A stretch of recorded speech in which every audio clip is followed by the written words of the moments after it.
Here we go.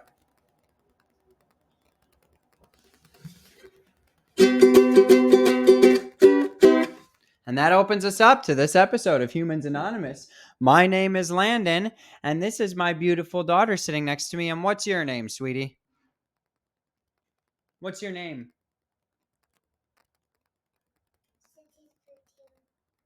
No, but what's your name? What's your name? No, Bea. Yeah. Yeah, your name is Bea, right? Yeah. And how old are you, Bea? 3, right? Bea just had her birthday. Happy birthday to Bea. Happy birthday to Bea. And so we had her birthday on the 3rd. And what did we do? Do you remember anything that we did on your birthday? 2. No. Okay. Did we go to the petting zoo? Yeah, Yeah. we did. Did we go out to lunch? Yeah. Did we go swimming at Oma's? Yeah. And what was your favorite part of your birthday?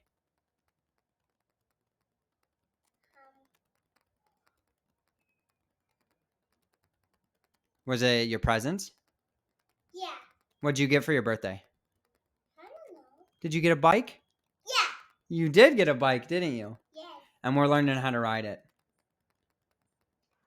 Well, guess what? What? I know that it is past your birthday, but I got one more gift for you. I figured you could open it up on here. Do you want to see it? Yeah. All right, here we go.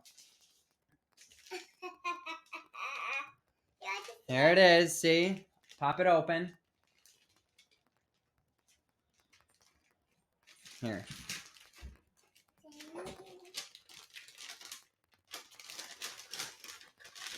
This is a book. Maybe. Maybe.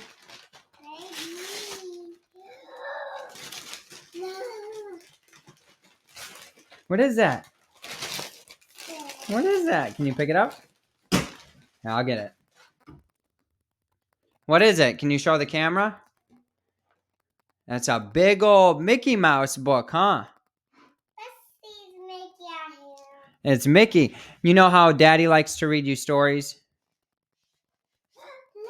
No. Exactly. So we've got some new stories to read now. What do you think of that? Do you like it? Yeah. Yeah? Awesome. That's right. So we've got some new stories to read now, okay? So happy birthday. Happy 3rd birthday. Thanks.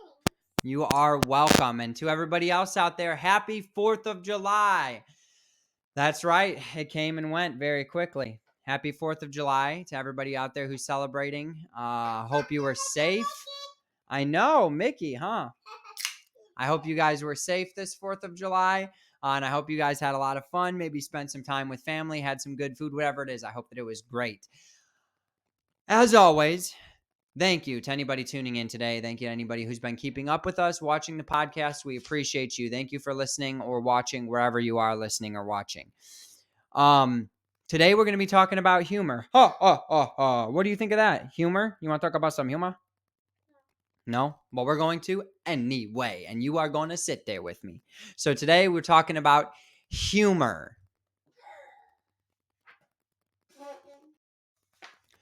So humor has always been kind of an interesting part of my life. It's played a big role in my life, to be honest with you. And there's a couple different ways that I kind of want to talk about humor and the way that I have used humor in my personal life, in my recovery. And in the first one we're going to talk about is using humor as a coping skill. So that's something that I learned kind of very early on. But before we talk about coping skills, let's just talk about laughter in general. Let's talk about humor. Let's talk about why it's important to laugh. So when you laugh, when anybody laughs, when I laugh, it does what we call release endorphins into our brain or trigger what we call our reward system. So every time we laugh, every time we chuckle, it's releasing those endorphins in our brain. And if you saw the episode with Richard Oberberner, we know endorphins is short for endomorphine. And so Basically, it's a little shot of drugs into our brain, good drugs, happy drugs that our body makes in order to make us happy. But that's what's happening in our brain. Every time that we laugh, anytime that we have that good feeling. Yeah. Or when I read you stories, doesn't that make you happy? Oh, we will. We will definitely read some of those. But right now we're talking about laughing. Do you remember? Show me your best laugh. Go. Ha ha ha ha. Oh, you're just going to show them that? Well, anyway, anytime that we do something that gives us that good feeling, it's because those endorphins are being released.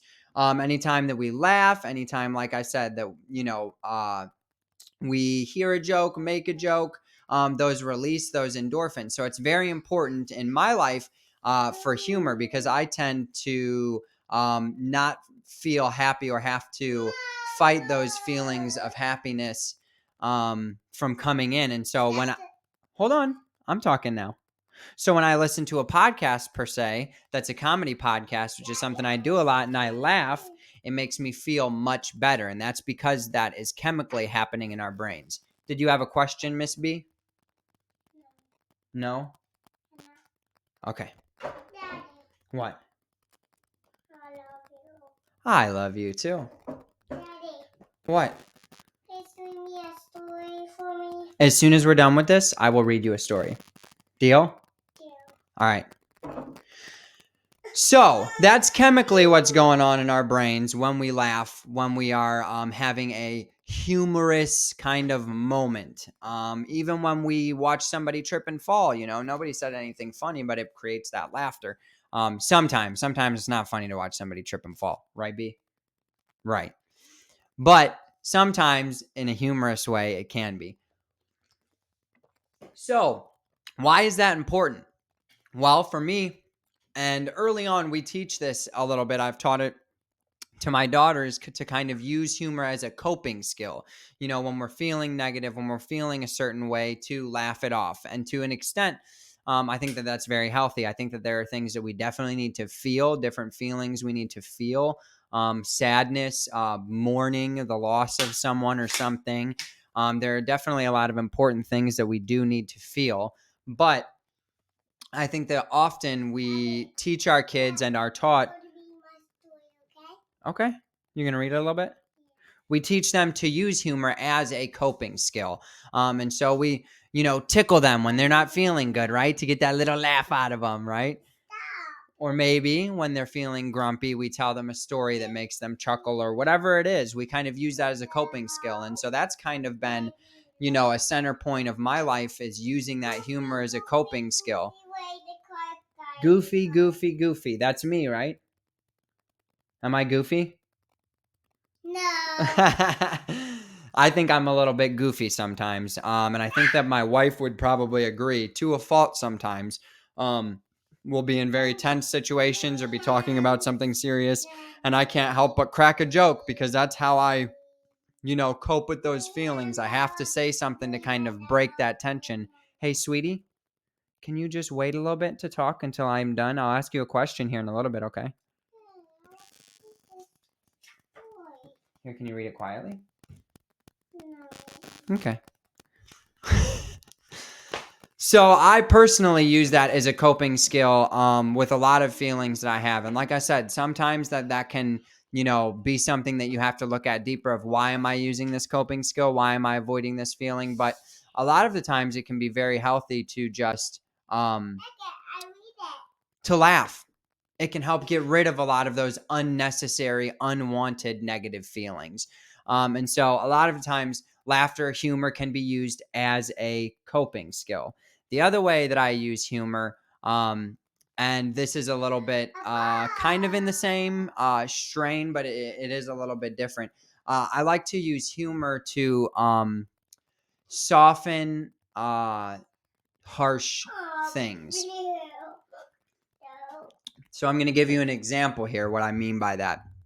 A lot of crazy stuff has happened in my life as a addict, or former addict and alcoholic who is only 25 years old. I have a lot of crazy stories, a lot of things that have happened to me that are wild. And So instead of looking at all of those things as depressing or bad, I like to kind of take the humorous approach to things. And so I guess I'll give an example here. I'm going to tell a little bit of a story, but I'm going to tell this kind of crazy story in a way that I think is funny. And to other people, it might not be funny, but it's a way for me to process things and look at things that I've done and make it a little bit more palatable for myself. And so here we go.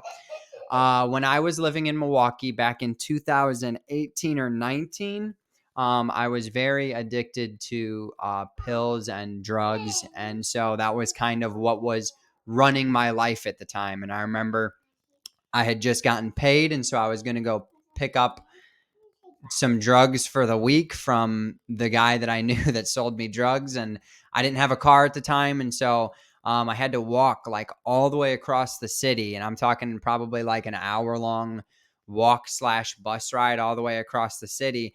And if anybody out there who's listening is in recovery and has ever dealt with something like this, a lot of the times, the time the guy tells you to show up, he does not show up. So I'm standing there waiting for a while with a couple $100 in my pocket at this gas station that he had asked me to go to. And I will read this as soon as I'm done. I'm telling a story right now, okay? And so he had me standing there waiting for probably an hour. I left my house 2.5 hours before, got to the gas station, was waiting there for like an hour, and I finally decided, you know what, I'm going to go into this gas station because I have to get something to drink, something to eat. But I was just so out of it because I was jonesing for the drugs that I was about to get that I was just kind of tweaking throughout the whole store. And so I got my drink, got my water, paid in cash, left without getting change, got outside, and 20, 30, 40 minutes later, the guy pulls up and I get into his car and I go to give him the cash and there's no cash in my pocket. There's like a couple bucks and that's it. And so I'm like, oh crap, I just gave the wad of money to the guy in the gas station and the few bucks of change I had left over, I'm trying to pay for all the drugs with. And I'm like, okay, hold on. Let me go back inside the store. Let me ask this dude. And of course, I go back in there and he pretends like he has no clue what I'm talking about. Like, oh, what are you talking? I know you paid, I can give you your 40 cents change, but you paid pretty much exact cash. And so I ended up walking all the way back across town. That guy wouldn't sell me drugs anymore because I basically bailed out on him. The guy at the gas station got like a $200 tip, and I walked across the city, wasted 5 hours of my day for a water and a pack of Skittles. And to a lot of people, that would be a story that you can't really think about. But for me, even though it was one of the lowest points in my life, I look back and I can't help but just laugh because how funny would it be to be the dude inside that gas station who just got a $200 pay bump for no reason just because he was in the right place at the right time. And so for me, I'm able to use humor in that way. And I know even as I repeat the story, it sounds a little crazy.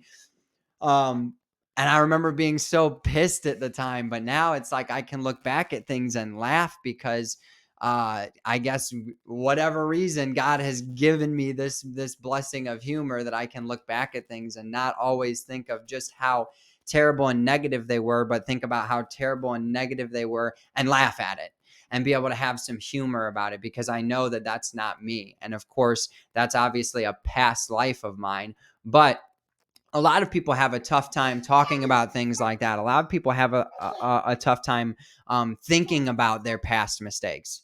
What's up? Do you think it's hard for you when daddy tells you that you did something wrong? Yeah, is it hard to think about it? Yeah. Is it better if I make a joke about it? No. No?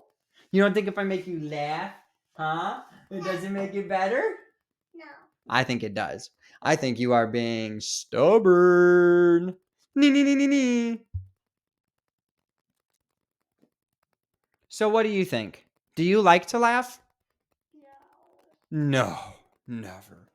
We don't like to laugh, do we? Yeah. You do? No. No, we don't, do we? No. No laughing. Are you smiling over there?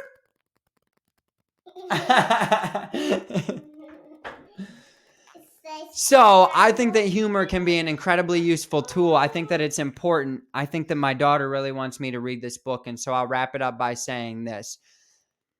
Next time somebody makes a joke, next time somebody brings up something from their past and laughs at it, and you think that it is insane, that somebody could laugh at it, that it's disrespectful, remember sometimes people use humor to cope.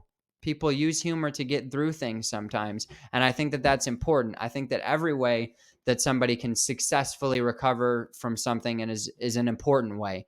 And so as B comes up here, we will sign out. Come on. We got one more part we got to do.